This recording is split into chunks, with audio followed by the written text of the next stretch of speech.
अमृत दाजुले 2500 पाए ए अमृतले पो 2500 आज चाहिँ के हो बाबा 8000 हो नि 2500 रे इन्द्रसी पौडी र पैसा नि दाम बेलुकाको खाजामा चाहिँ यो कौडी बनेको रहेछ कौडी के लगाएर बनाएको छौ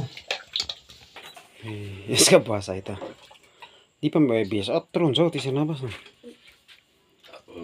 हाम्रो घरमा चम्ची नै चम्ची उतल छ हौ सबै